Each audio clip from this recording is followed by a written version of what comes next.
მოგესალმებით მთელ საქართველოს ღრმა პატივისცემით. ასევე ძალიან დიდი სიტყვოთი მინდა ყველა ჩემ მაყურებელს და მსმენელს ობიექტივზე, ვინც გვიყურებს და ვინც ფაქტიურად თქვენი მეშვეობით ძალიან ბევრი მეგობარი შევიძინე, რა თქმა უნდა და ყველას მინდა მთელ საქართველოს განურჩევლად ეროვნებისა, ქალისა, მამაკაცისა, მისი პოლიტიკური შეხედულებებისა. მე მინდა ყველანი გაძლიერდეთ მატერიალურად უზრუნველყოფილები იყოთ, ჯანმრთელობით და რაც მთავარია, გაძლიერდეთ საქართველოს საკეთილდღეოდ. ყველაფერი გააკეთოთ იმისათვის, რომ ძლიერ სამშობლოში გეცხოვროთ. მე კი ამ გადაცემის ავტორი, რომელსაც ჩემი ის არის მეოთხე წელიწადი ფაქტიურად ჩემი მგრძნობიარე სულით, გულით, გასული წლებით საავტორო გადაცემას ქვია, თქვენ კარგად იცით ყველამ სამშობლო და ღირსება. არასოდეს არ მიღალატია ამ ორი სიტყვისათვის ჩემი ცხოვრების მანძილზე და მინდა რომ რაღაცა პატარა წვლილი შევიტანო ჩემი გამოცდილებით, ჩემი მოფერებით და ეს იყოს თანდართული ყველა მოქალაქისათვის ყოველთვის. ეხლა კი მინდა წარმოგიდგინოთ დღეს ისე დროს, როდესაც უკვე ერთ თვეში ჩვენ საარჩევნო პირველი დღე იქნება ფაქტიურად, დღეს არის 4 სექტემბერი, 4 ოქტომბერს იცით რომ არჩევნებია. მე წინსვლას უსწრებ ჯერ პირველ რიგში ჩემ ქვეყნის ინტერესებს, რა თქმა უნდა, მონაწილე ყველა ოპოზიციის წარმომადგენელი, რომლებიც იქნებიან, როგორც ჩემი პირადად ობიექტივის პარტია, ხელმძღვანელობა და ჩემი სტუმარი დღეს ახალგაზრდა ქალბატონი, რომელიც მე მოვიწვიე, ვიცნობდი შორიდან, დავამთხვი ისეთ დღეს, რომ გავიგე, რომ ისიც მონაწილეობს, იღებს არჩევნებში წარსულიდან გამომდინარე მებრძოლი ქალი, იურისტი, მწერალი, ქალბატონი კიპაროიძე ფაქტიურად ისე ავღელდი ახლა მის წარსულთან ოდნავ, რომ შევეხე მისი სახელიც კი დამავიწყდა, იმიტომ რომ ძალიან განვიცდი, როდესაც ქალებს ან ჩაგრავენ, ან და უსუსურად აი ყველანაირად იმეტებენ და მას ფატი ქვია კიპაროიძე. ეხლა ჩვენი ძირითადი დღევანდელი გადაცემის ფაქტორები იქნება ის, რაც დღეს მთელი საქართველო უყურებდა ფაქტიურად, რომ რა არის ეს გამომძიებო სტრუქტურის მიერ პარლამენტთან შექმნილი საგამომძიებო ჯგუფმა, რომელმაც დიდი დასკვნა, ძალიან დიდი 500 თითქმის 10 გვერდი, როგორც გამოცხადა წიგნის სახე აქვს მიცემული და ძალიან დიდი შრომაა ჩადებული. აქ არ არის ახლა ისეთნაირად, რომ აქ არის დასკვნითი, ყველაფერია ჩართული და თვითონ თავმჯდომარეს ქალბატონ აი ამ კომისიის თავმჯდომარეს თეა წულუკიანს მე ვიცნობ და იცით რა, მის სამართლიანობაში ნამდვილად გეფიცებით, რომ ეჭვი არ მეპარება, იმიტომ რომ მე მას ვიცნობ. არა ის იქიდან რომ რამე მეგობრობა და რაღაც, არა, პირველი სვლები იმ მდგომარეობიდან 2005 წელს, როდესაც მეც პოლიტიკურად ძალიან მაგრა ბრძოლობდი. ამ თემასთან დაკავშირებით ჩემზე არ არის აქ საუბარი, რა თქმა უნდა, რეჟიმის მიერ ძალიან ბევრი ადამიანები იყო და ზღვა ადამიანები იყო დაზიანებული, მაგრამ მე თავიდანვე მინდა ქალბატონო ფატი თქვენთან ვიყო გულახდილი და თქვენც ჩემი მსმენელის წინაშე იყოთ გულახდილი, იმიტომ რომ ამას ძალიან დიდი მნიშვნელობა აქვს ჩვენი სახელმწიფოს ხვალინდელი დღისათვის. მარტო სააკაშვილი არ იყო დამნაშავე ამ ყველაფერში. ნამდვილად არ შეიძლება ამხელა ჩვენ საზოგადოებაში სახელმწიფო პატარა საქართველოა, მაგრამ საზოგადოება ნახეთ დღეს უკვე რამდენია საარჩევნო კომისიაში დაფიქსირებული, რომ არჩევნებში მონაწილეობას ღებულობენ. და თქვენ რომ გადახედოთ დიდ სახელმწიფოების ნუსხას, იქ ძალიან პატარა რაოდენობა, ვინც ასე პოლიტიკურად აიცით რა აღმავალია და უნდა ყველა სახელმწიფო სტრუქტურებში მოღვაწეობა. თქვენ როგორ ფიქრობთ, ხალბატონო ფატი, პირველ რიგში სანამ ამ კომისიაზე გადავიდეთ, მე მინდა რომ მსმენელმა იცოდეს, რომ თქვენ იყავით იმ რეჟიმის მსხვერპლი,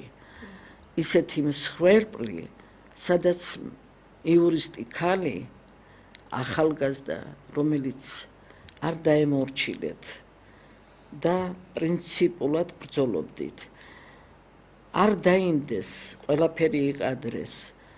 და თქვენმა მშობლებმა არ იცოდნენ, რომ თქვენ იმყოფებოდით სასჯელ ახსოვების დეპარტამენტში პატიმრის სტატუსით. გთხოვდით, იმიტომ რომ აქედან დავიწყოთ. რატომ და რისთვის და როგორ გაგიმეტა რეჟიმმა? მოგესალმებით პირველ რიგში, მივესალმებით თქვენს მაყურებელს, მსმენელს, ძალიან დიდი მადლობა მოწვევისთვის. უდიდეს პატივს ვცემ თქვენს გადაცემას და მართლაც თქვენი საღი მსჯელობა და შეფასებები ძალიან ბევრი მოქალაქისთვის საყურადღებოა და მე ვიცი რომ ძალიან ბევრი მაყურებელი ყავთ. დიდი მადლობა. რაც შეეხება წინა რეჟიმს, ესე ვთქვათ,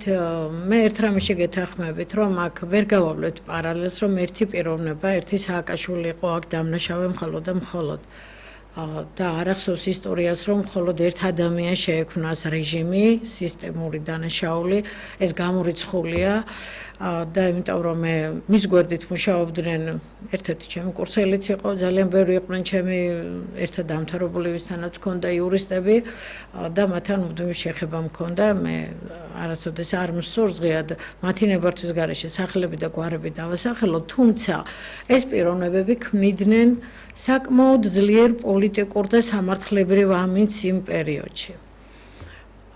მე ვერ ვიტყოდი, რომ მარტო მე ვიყავი და მარტო ჩემ თავზე გადაიარა ამ ყველაფერმა. იმ პერიოდში სასჯელ ახსოვების დაწესებულებაში 15 იურისტი ქალბატონი იყო, მე აღარ ვლაპარაკობ ბიზნეს ქალბატონებზე, არ ვლაპარაკობ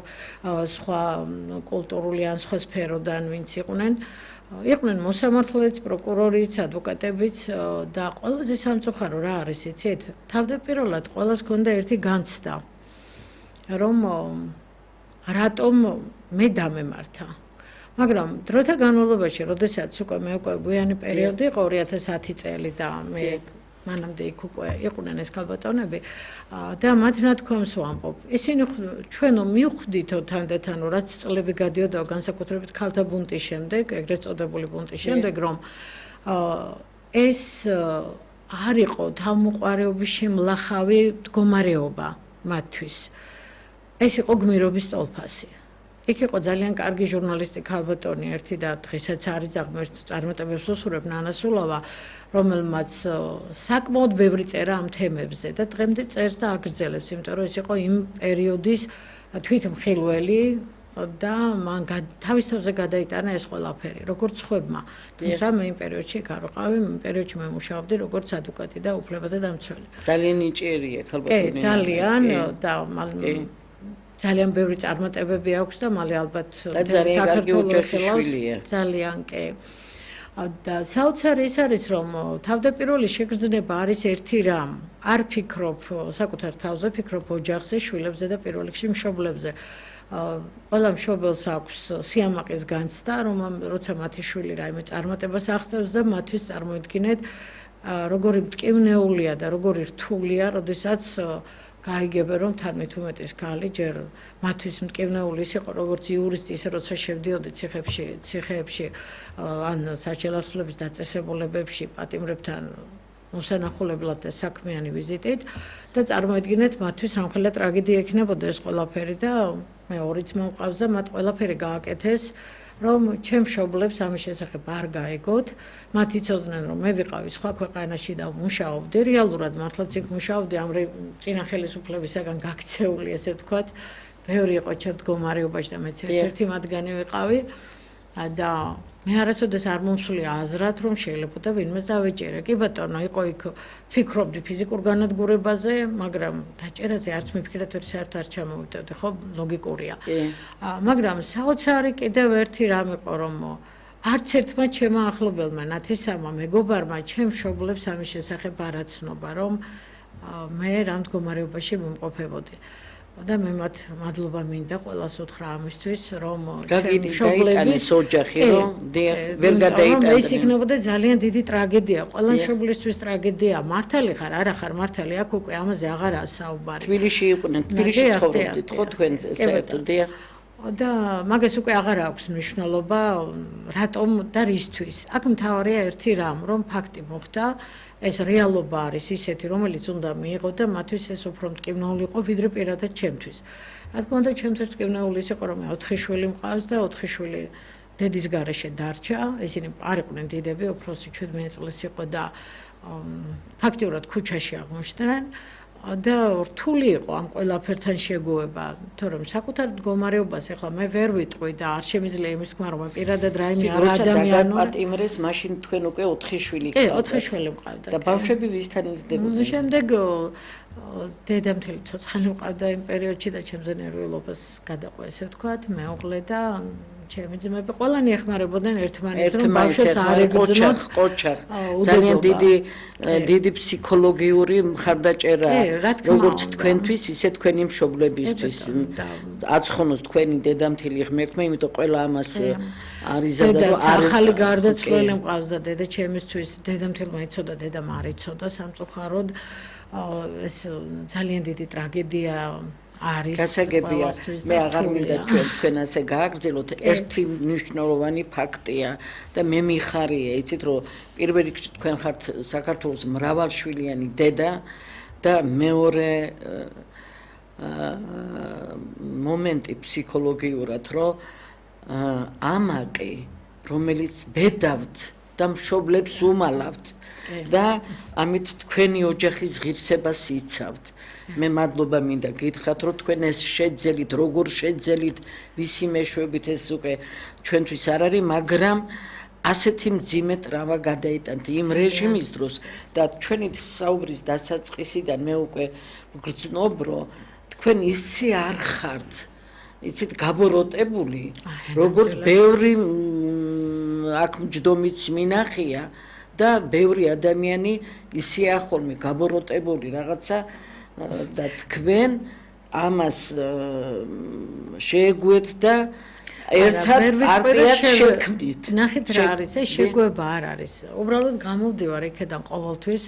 იმ მოცემულობიდან, რომ ის იყო ჩემი არჩევანი, რომ მე ბრძოლა სიმართლისთვის და დღესაც ესეა.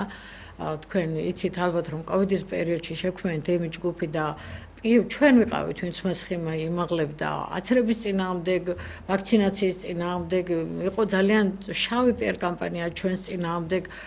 ზოგიერთმა ჩემმა კოლეგამ სოციალურ ქსელში ისიც კი გაავრცელა, რომ მე იურისტი არ ვიყავი და არავის არ უნდა დაეჯერებინა ჩვენთვის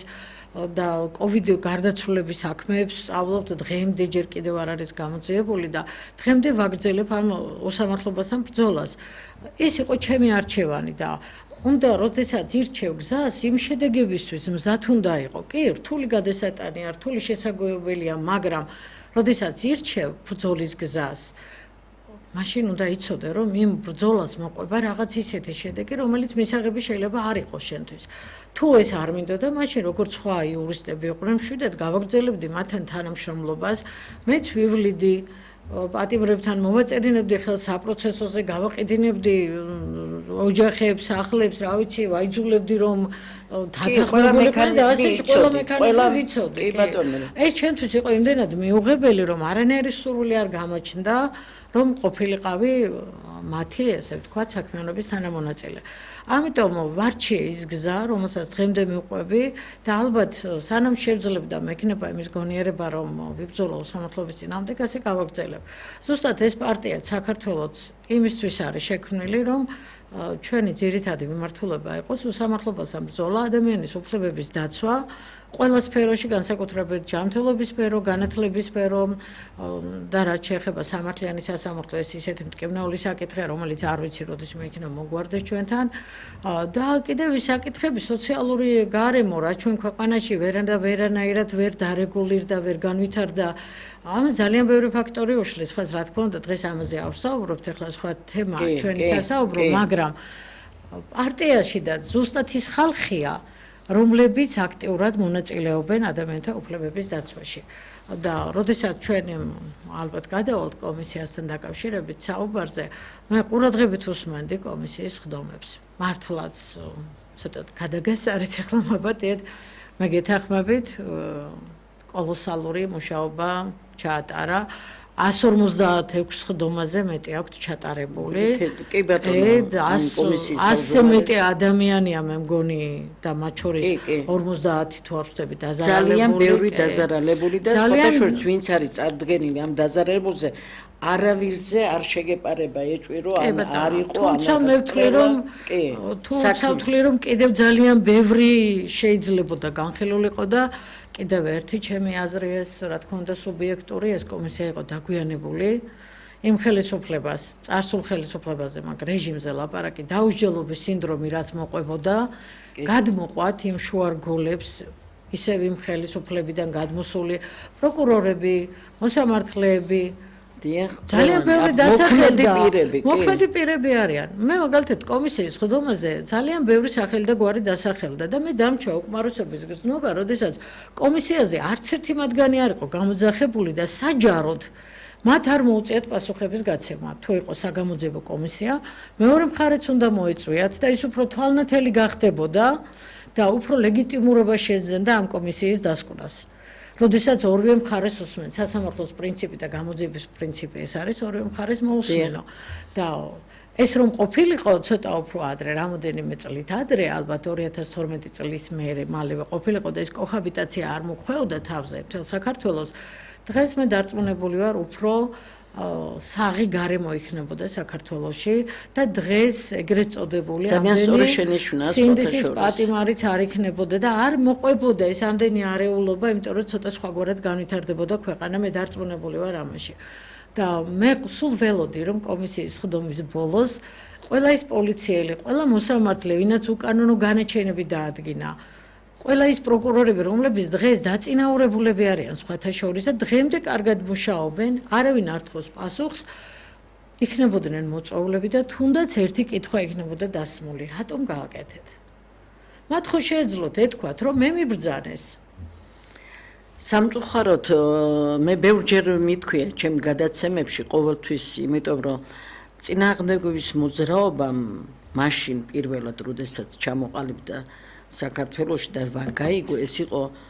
ქალბატონო ირმა ინაშვილი და დავით ახან-მოურავი, რომელმაც ეს გაბედეს და სხვათა შორის ძალიან საშიში დრო იყო მაშინ, ეს კინოსახთან ხდებოდა ჯერ ჭალაში დაიწყო და შემდეგ გადმოვიდა რამდენიმე ადგილების თუ შეიცვალეს ყველაფერი. დიდი ღვაწლი, აიცით რა, არ ვიცი, ზღვა ხალხია ის აქნა სხვა ხალხი, რომელსაც ესე იგი რა თქმა უნდა რეჟიმის წინააღმდეგ მიდიოდა, მაგრამ მოქმედი პირები, ძლიერად მოქმედი პირები, რომლებიც ფარულად არ ჩანდნენ, ეს უკვე იყო ის პოლიტიკური, აი რომ ვეძახით ახლა deep states და საერთოდ მსოფლიოში გაახილა რა არის ეს და რა ჯგუფებია ეს დიდი ქვეყნების, ორი დიდი ქვეყანა, რომელიც როგორც ამერიკა ისე ბრიტანეთი, მსოფლიომ დაინახა რომ ჯგუფებია ისეთი, რომ იქ გამკლავება ვერც საქართველოს ვერც აი აზერბაიჯანი ჩვენზე ძლიერი ეკონომიურად, მუსლიმანური მიდგომით, ახლა რელიგიურად ყველაფერი, მაგრამ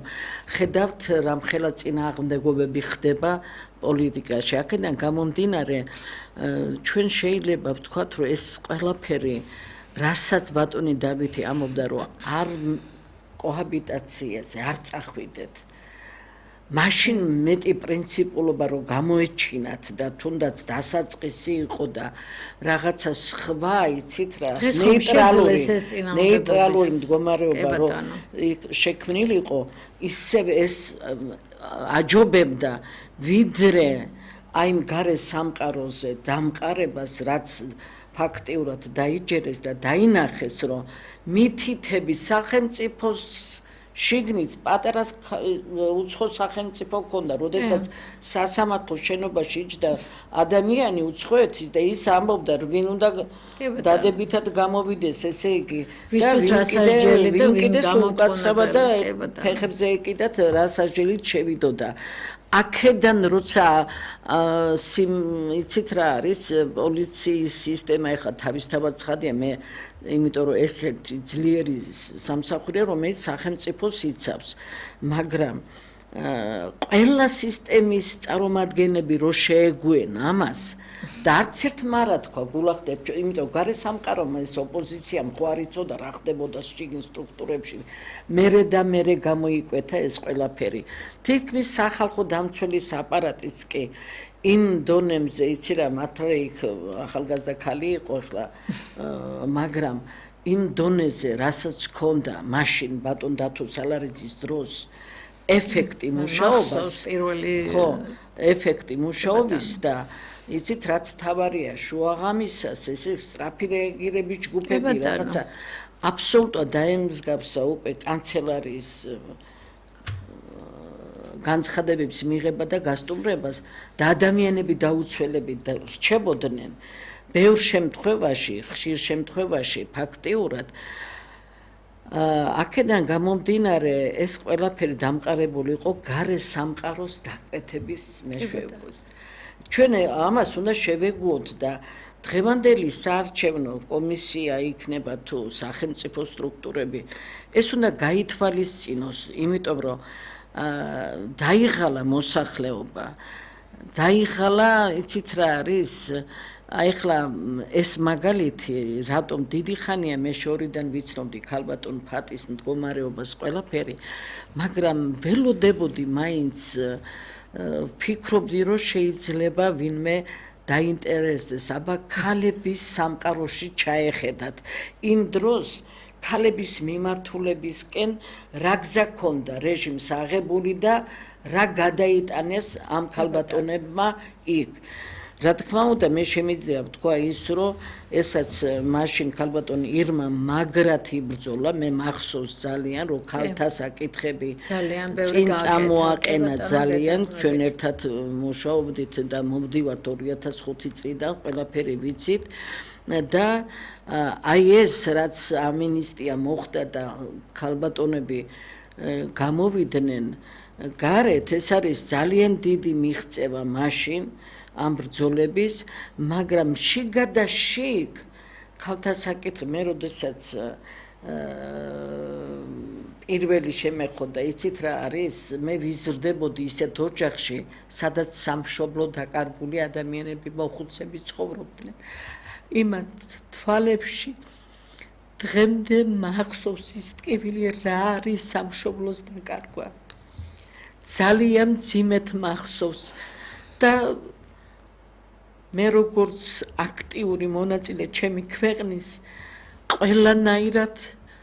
ყველაფერი შევასრულე კონსტიტუციურად ჩემი ქვეყნის წინაშე მე კი არა ჩემმა მოხუცებმა სწავლა განათლება ყველაფერი შემიწყვეს ხელში რომ მე მყოფილიყავი თავისუფლად მოაზროვნე თავისუფალი წესიერი და რა თქმა უნდა მებრძოლი ადამიანი იმ ფარგლებში რასაც შენი პოლიტიკური შინელი გიცავს და წარმოიდგინეთ მაშინაც როგორც არ უნდა გაგიკვირდეს როდესაც 1-2 არ დავასახელებ ახლა მე არ მინდა ეს და ვთხოვდი იცით რა მე თქვენი დახმარება მჭირდება სასამართლო პროცესებზე იმიტომ თქვენ შემოდიოდით იცოდით რანაირად როგორ აი თქვენ რაც შეგითითხნეს ისეთი რაღაცები არა ვარ მე შორს რა თქმა უნდა და მაშინ როდესაც მე სასამართლო მართლა 2 წლის მერე ამდენი ბრძოლის მერე როდესაც მოვიდი და ბატონი აკობარდიას ტელევიზიაში ქსეროქსი გადავხიე და შემდეგ ბატონი დავითის ორგანიზაცია ახალი ჩამოყალიბებული იყო და ეთყობა უყურებდნენ რანაირად არ ვიცი როგორ და შემოთავაზებაზე და მის მერე მასთან ვარ კი იყო შემოთავაზებები მაგრამ ღალატი ჩემთვის მიუღებელია ჩემთვის ერთგულება სამშობლოს ფასია და ჩემთვის ღირსების დაცვა ძალიან დიდია როგორც ოჯახში ისე გარეთ ყველანი მიყვარხართ ყველას პატივს აქცევთ და მათ შორის ქალბატონო ფატი თქვენი აი ეს ტკივილი რომელიც თქვენ ასე ჩაფიქრებულმა დღეს გადაიტანეთ უკვე პოლიტიკურ სულაში მე წარმატებებს გისურვებთ იმიტომ რომ კარგი იურისტი ბრძანდებით თქვენს გარშემო შეკრიბეთ ისეთი ჯგუფი რომლებიც ცოდნით მართლა ცოდნით არიან ექიმების ჯგუფიც ვიცი იქ აკადემიიდან არის ძალიან კარგი ადამიანი ბატონი ლადოს უდიდეს პატივს ცემ და მინდა კარგი წინსვლა გიუსუროთ მთელ პარტიას და მათ შორის ჩემს პარტიას იმიტომ რომ არაფრით არ შეიძლება რომ თანამოაზრები ის რომელიც ქართულ სახელმწიფოს თავის ნიჭს მოახმარენ და იცით არაპარტიულს კი ბატონო არაპარტიას როცა იქ ხვდები უკვე უნდა იფიქროთ რომ თქვენ ოპოზიციურად განწყობილი ადამიანები ვინც შეხვედით ქართული სახელმწიფოს გაძლიერებაზე და ახალ პროექტებზე და ახალ ძლიერებაზე უნდა იმჯეროთ მაგრამ ის რაც გარეთ ხდება აი გუშინაც პატარა ახალგაზრდა გოგონა დააკავეს მამა კიდე წარდგენილი იყო დეპუტატად ასეთი რაღაცების შექმნა ოჯახებში იცით რა ოჯახების სიმტკიცე უნდა განაგებდეს სახელმწიფოს სიმტკიცეს ხო? გეთახმებით აბსოლუტურად. კი, წინახელი რეჟიმის დროსაც სხვათა შორის ძალიან ხშირი იყო, იმიტომ რომ განსაკუთრებით ახალგაზრდები იყვნენ მოტივირებული რომ ნაციონალური მოძრაობის ხარდაჭერები ყოფილიყვნენ და ვინც აღადაზრუნებდა ოჯახის წევრს ყველას არ უნდოდა ის ხელისუფლება, მაგრამ განხეთქილება მაშინაც ხდებოდა. და თქვენ ახსენეთ მინდა ეს თემა ორი სიტყვით გავიხსენო, როდესაც ამინისტია გამოვიდა და ქალებიც განთავისუფლდნენ და ძალიან ბევრიც მე გამახსენდა რომ ჩვენ 200 თუ 200 მეტი პოლიტიკური პატიმარი ვაღიარეთ მაშინ, აღიარა ხელისუფლებამ და მე მახსოვს ძალიან კარგად ეს პომპეზური გამოსვლა მათი საჯელახსოვლების დაწესებულებიდან და ეს კადრები, მაგრამ აი იმ კომისიასთან დაკავშირებით ვამბობ, რატომღაც იმ არცეთი პატიმრის გამომართლებელი განაჩენი ან კომპენსაციები მე არ მინახავს არც დასჯილი არავინ არ მინახავს არც დამკავებელი შემსრულებელი ვინც იყო არც ბრძანების გამცემი არც პროკურორი არც მოსამართლე განაჩენის გამომტანი ამას კომისია არ ჭირდება ასეთ ფაქტებს და ძალიან კარგად მახსოვს ზუსტად ქალბატონი ირმა იყო ინაშვილი ციხის კადრებთან დაკავშირებით რითაც ოცნება მოვიდა ხელისუფლების სათავეში ამას ყველა ღიად ამბობს ეს არ არის დაუშვათ ჩემი სუბიექტური აზრი იმ ციხის კადრებმა განაპირობა იქ კომისია უკვე დამთავრებული იყო ამაზე საუბარი კომისია აღარ ჭირდებოდა იმას რომ ეღიარებინათ სისტემურ დანაშაულად და რეჟიმის მსხვერპლად ეს ხალხი მაშინ რომ ეს კოჰაბიტაცია არ მომხდარიყო აბსოლუტური თანხმობა მაქვს თქვენს აზრთან ამასთან დაკავშირებით ეს კომისია აღარ გახდებოდა დღეს ამდენი წლის შემდეგ საჭირო. იმიტომ რომ ის რგოლები, ის შუარგოლები, განსაკუთრებით პოლიციელები, პროკურატურის თანამშრომლები, მოსამართლეები, აღმასრულებლები და მე ძალიან კარგად მახსოვს ბადრაგის თანამშრომლებზე, საბადრაგო სამსახურის მიმართ რამდენი პრეტენზიები იყო. განსაკუთრებით მამაკაცთა ციხეს მაქვს საუბარი და არავინ არასოდეს არ დასჯილა. კომისიას არ უმჯელია ამ საკითხებზე, იმიტომ რომ ჩათვალეს ალბათ რომ ეს უკვე რადგან აღიარეს პოლიტპატიმრება და ასე შემდეგ, თუმცა მე ერთ ფაქტსაც გეტყვით. ქალბატონი სვეტა მაისურაძე საჯელახსოვლების იცით ძალიან კარგად ვინც იყო პოლკოვნიკი ადამიანი. კი ბატონო, ახალეას მსხვერპლი, ესე ვთქვათ. და გამართლა პროკურატურამ იმდენი წლის სასჯელის მუხტის შემდეგ სულ ახლახან იყო, თუმცა ეს გამართლება დარჩა ქაღალდზე. ვერ იბრუნებს ვერც წართმეოქონებას. რა თქმა უნდა, ღირსების დაბრუნებაზე და იქ დანარჩენზე კომპენსაციებზე აღარაა საუბარი. შერჩა ხელში ფურცელი. კომისია თავის დანიშნულებას მაშინ შეასრულებს, როდესაც ჩვენ მივიღებთ შედეგს. კი ბატონო. მე ის სამხედრო საიდუმლოებები არ მაინტერესებს. ეხლა თქვენ ქალბატონო სვეტას საკითხს რო შეეხეთ და მე მინდა ვთქვა, რომ ეს ქალბატონი ეროვნებით ბერძენი და მეუღლე ქართველი ყავდა და ძალიან მკაცრად მოექცა თავის როგორ იცი პროფესიას და არ მოუწერა იმ 50 მილიონზე ხელი იმ ვაჟბატონს, რომელიც და გახდა მსხვერპლი ამ ყველაფრის. ესე იგი ქვეყნის კონსტიტუცია დაიცვა და ერთადერთი რომ მას გვერდზე დაუდგა, მე მინდა აქვე ავდგა, ერთადერთი შვების აი სასუნთქი რო იტყვიან ეს ბატონ კახამ. მაშინდელი საჯარო აღზრდების დეპარტამენტის უფროსმა გამოუწე მას პატარა ისეთი ისა მე აქედან მადლობა მინდა გვარი შემახსენ თუ კახიშვილი ხო კახიშვილი ძალიან ბევრი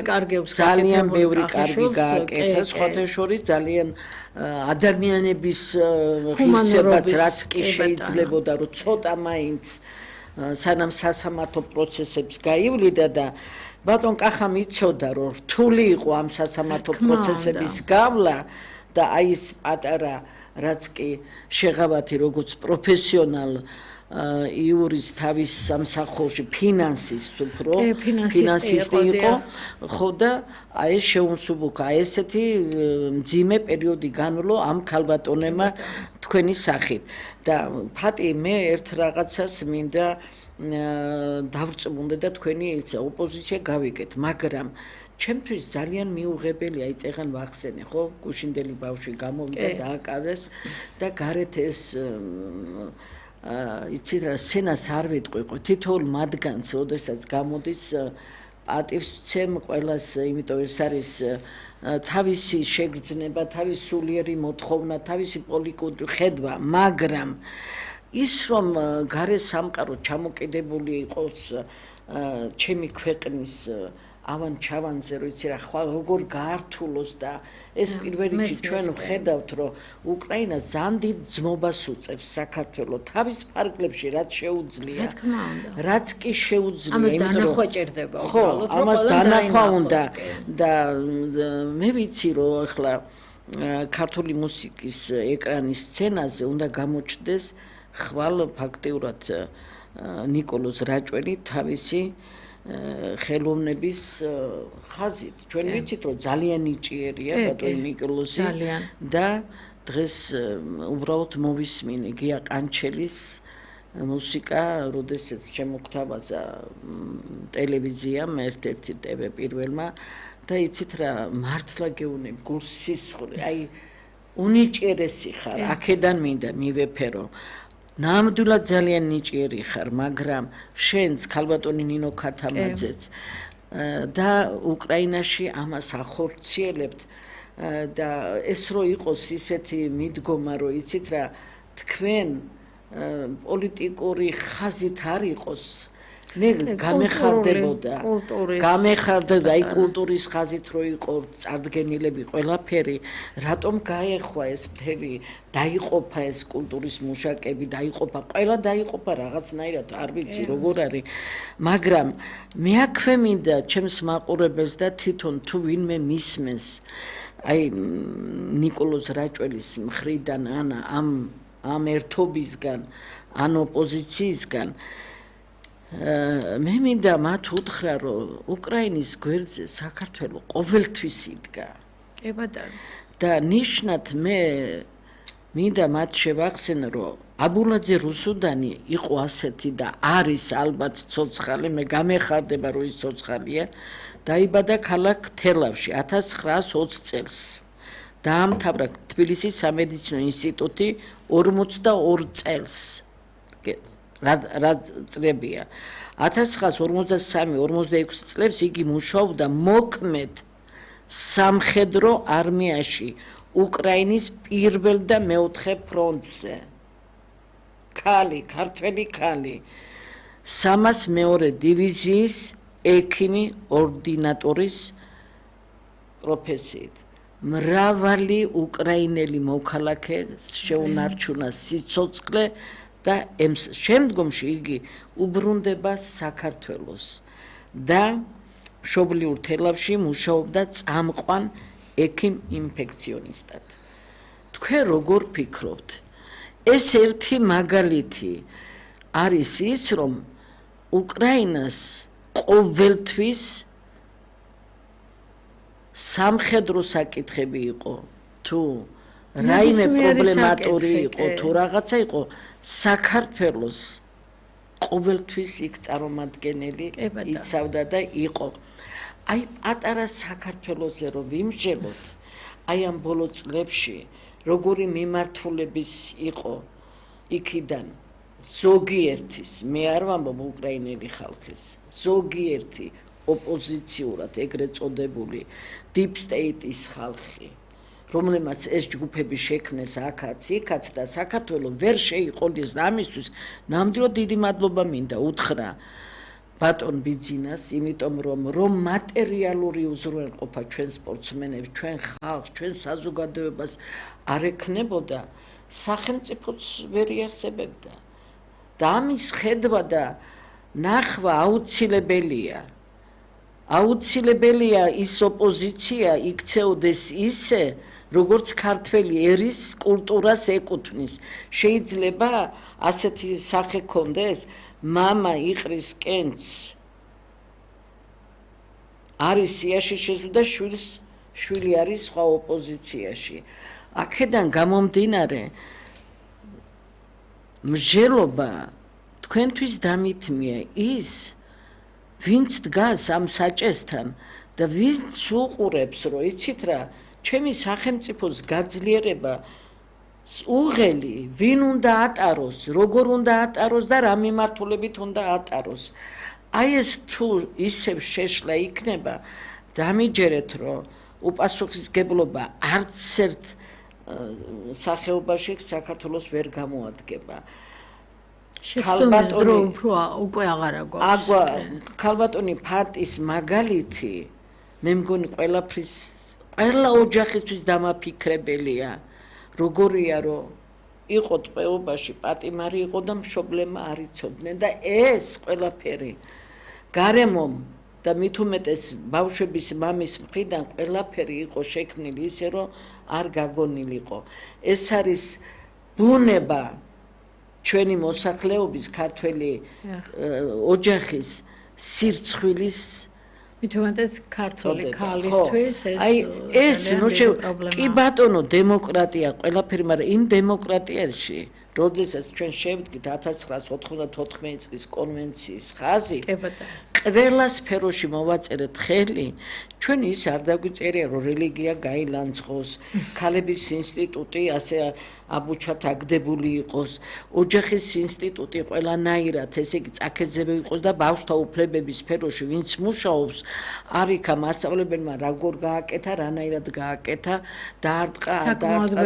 ყველაფერი ეს გამოიყენოთ თქვენ სასარგებლოდ არ შეიძლება ამის გაკეთება კიდევ ერთხელ გეუბნებით რომ ჩვენ ყოველ ნაბიჯზე 10 ნაბიჯზე ოჯახი არ არის რომ დაზარალებული არ იყოს 10 ნაბიჯზე შეიძლება გავიაროთ და თავჩაკენდრული მოხუცი ვერ ავნახოთ 10 ნაბიჯზე შეიძლება დავინახოთ ის ახალგაზრდები რომლებსაც უნდათ ყველაფერი როგორ კი თბილისის მერია ბატონი კახა ცდილობს აი ახლა დავინახე ეს ახალგაზრდული მაგრამ ეს პროექტები ეს მიუწვდომელია ყველასათვის შიგნიდან ადვილად ჩანს მაგრამ გარედან დამიჯერეთ თავისუფალ გარემოში ვინც კი არის და მოღვაწეობს მინდა გითხრათ იმათვის ხედვადია ის ყველაფერი რაც საერთო ჯამში დამალულია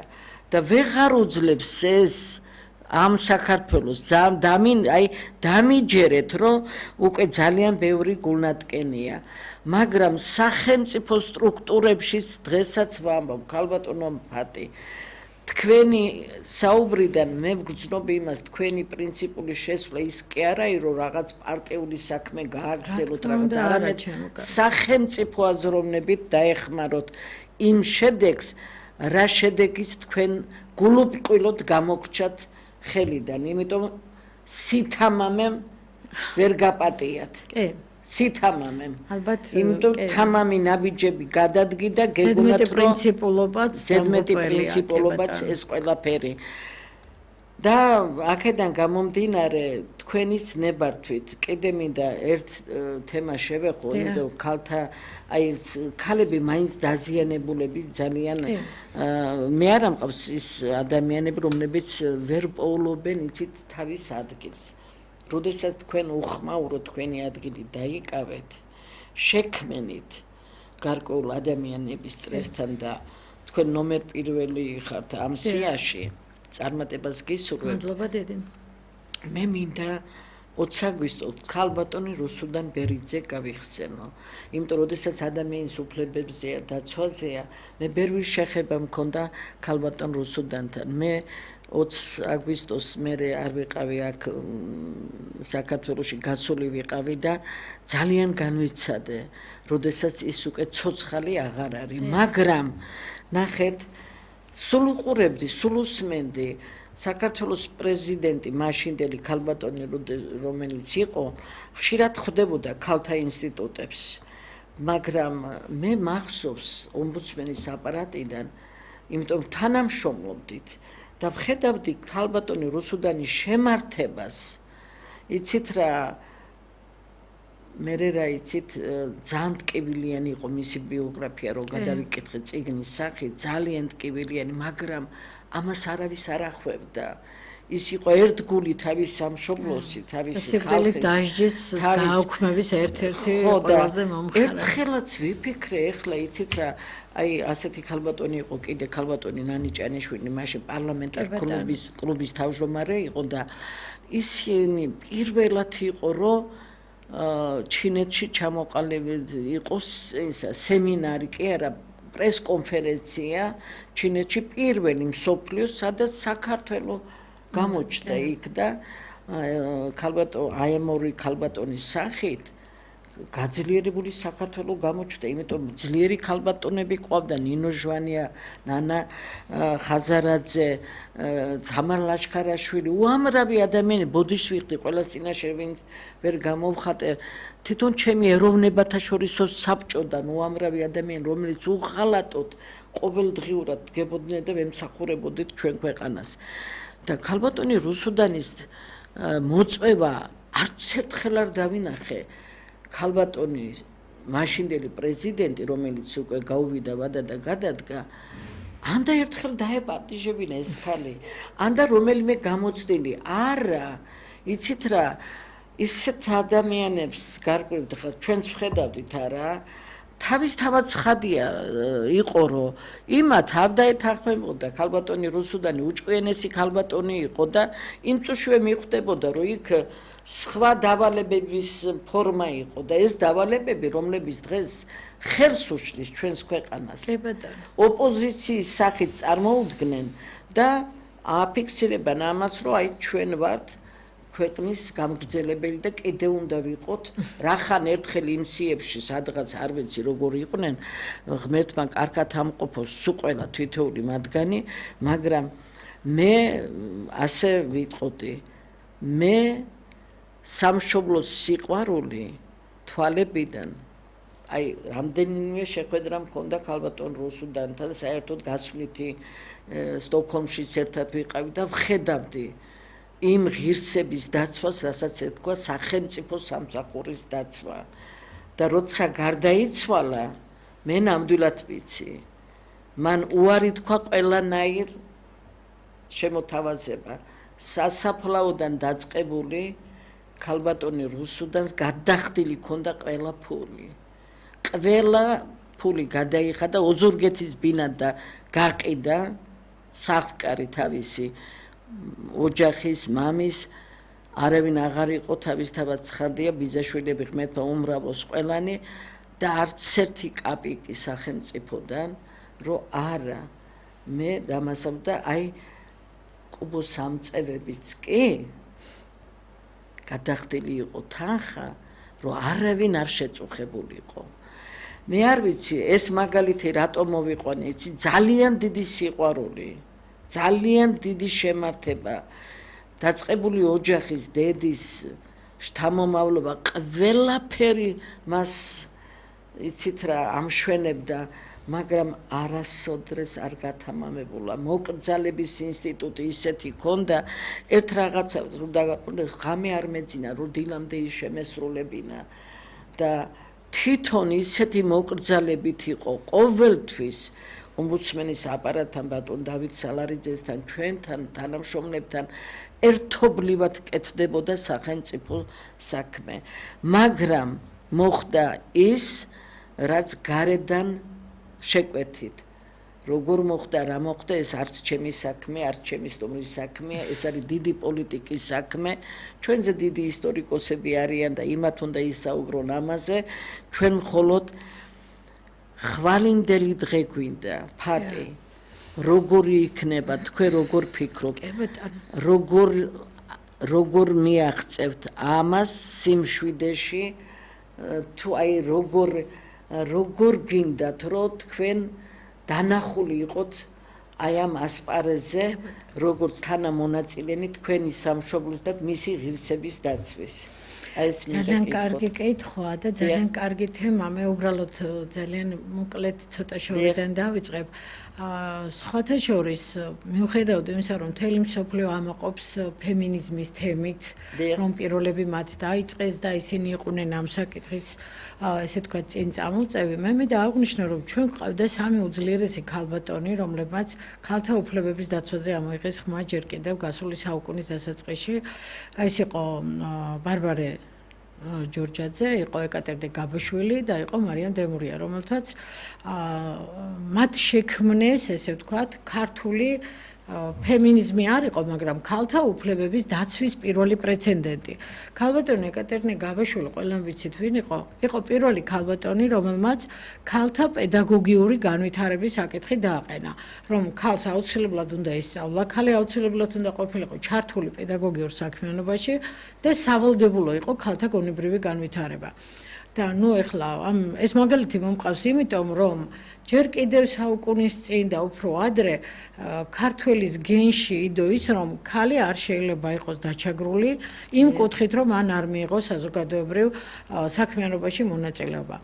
მე მინდა ერთი საკითხი აუცილებლად უნდა წამოვწიო რომ 2020 წლის საპარლამენტო არჩევნების დროს იყო ესეთი კანონი რომ ყოველი მეოთხე კანდიდატი უნდა ყოფილიყო ქალბატონი და მაშინ ძალიან მაღალი იყო პარტიებში ქალთა მონაწილეობის გამოხატვა ციფრებითაც და საქმიანობითაც კი მალე მოვჩები ამ თემას მაგრამ წელს უკვე ამის შესახებ საპარლამენტო არჩევნებში საერთოდ აღარაფერი აღარ თქმულა არც ამ თემაზე უმსჯელიათ და აღმოჩნდა რომ 26% შემცირდა პარტიებში ქალთა მოღვაწეობა ეს ძალიან ბევრი რამითაა გამოწვეული მიუხედავად იმისა რომ ჩვენ ძალიან ხმამაღლა და ბევრს ლაპარაკობთ რომ რას ამბობთ ქალთა უფლებები დაცული ეს არ არის ქალბატონებს როგორც სხვა ქვეყნებშიდაც მაგრამ მე ამ შემთხვევაში ჩვენზე ვამბობ არ აქვთ ის გარემო შექმნილი რომ აქტიური მონაწილეობა მიიღონ არა მარტო პოლიტიკურ საქმიანობაში, არამედ ზოგადად საზოგადოებრივ საქმიანობაში. ეს არ არის ერთეულებზე, მე ვსაუბრობ აქ პედაგოგებზე, ან დაუშვათ ფინანსისტებზე, მე ვსაუბრობ ფართო ასპარეზზე, სადაც მათ ექნებათ ყველანაირი გასაქანი და რატომ? მე მაგალითად მომხრე ვარ იმის, აი ხვალინდელ დღესთან დაკავშირებით. მე მომხრე ვარ იმის, რომ ყველა პარტიაში გაძლიერდეს ქალთა მონაწილეობა და რიცხობრივათაც და აღმოუჩინონ პარტიის ხელმძღვანელობა დახმარება ახალგაზრდა მომავალ თაობას, ქალბატონებს და მისცენ საშუალება რომ მათ კონდეთ სწავლება პოლიტიკური საქმიანობის, სახელმწიფო მართვის, დიპლომატიის თუნდაც იმ დონეზე რომ მათ შეძლონ პარტიული საქმიანობის განვითარება და მათ წარმოაჩინონ თავიანთი თავი. ეხლა ჩვენი პარტია პირადად არ ფინანსდება, ყველამ კარგად იცის, არ არის კვალიფიციური პარტია და ეს კიდევ წინა რეჟიმისგან გადმოსული ერთ-ერთი სიმახინჯეა, რომელიც შეცვლას არავინ არ აპირებს, იმიტომ რომ პოლიტიკურად ყველას აწყობს გარდა ეს პატარა პარტიებისა და ამიტომ ჩვენ რაც შეგვიძლია ახალგაზრდებს ჩვენი ძალებით ახალგაზრდა გოგონებს ქალბატონებს ვცდილობთ შევასწავლოთ ის რაც ჩვენ გამოცდილებით გვაქვს მაგრამ ეს არ არის გამოსავალი ეხლავე დავამთავრებ საქმე იცით რაშია ქალს იმის გულისთვის რომ შეეძლოს აქტიური მუშაობა მას უნდა კონდეს უნდა იყოს გამოყოფილი პარტიებში ცალკე ფონდები ქალ პოლიტიკოსთა დასახმარებლად იმ პარტიებში თუნდაც მცირე რაოდენობის სახსრები რომ მან აღარ იმუშაოს სხვა სამსახურში პოლიტიკურად იმუშაოს პარტიის რიგებში ხოლო ის სახსარი ოჯახის რჩენისთვის კონდეს უნდა იყოს ცალკე გამოყოფილი ეს ჩემი აზრია მცირე რაოდენობის თუნდაც ფონდი რომ შეძლო დახმარება იმისთვის რომ არც ოჯახს მოწყდეს არ ჩვილების აღზრდას და ამასთანავე ეს გაიგივებული უნდა იყოს ოჯახის სიმტკიცესთან და ის რაც დღეს მოხდა უკვე და ისე უცხოეთიდან შემოსული კანონების ზეგავლენა იგივე ბავშვთა კანონი ბავშვთა შესახებ კანონი უნალური და იგივე ოჯახის სიმტკიცესთან დაკავშირებით არასოდეს არ უნდა გაიყოს ოჯახი დედის და მშობლის გარეშე. ეს სიმტკიცე თუ შენარჩუნდება, ქალი პოლიტიკოსების თავის ადგილს მონახავენ. როგორც ვიცი, ხალბატონო ფატი და როგორც დავიდა ნავრის საქართველოს ქვია.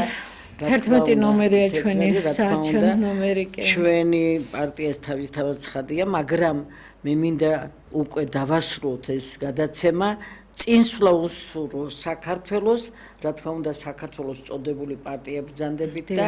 მე მინდა რართლა სიხარული და სიმტკიცით 4-ში საღამოს უკვე იყოს ის, რომ ოპოზიციაც ყავს ამ ქვეყანას და ნენელა ეს ქვეყანა უკეთესობისკენ პირველი ნაბიჯები გადადგას და ამისათვის არის ძალიან დასაფიქრებელი ბევრი ის მომენტი, რომელიც ჩვენ დღევანდელ გადაცემაში შეგახსენეთ მორიდებით, არა მაგალითებით, მორიდებით შეგახსენეთ. წარმატებები კარგად ბრძანდებოდეთ.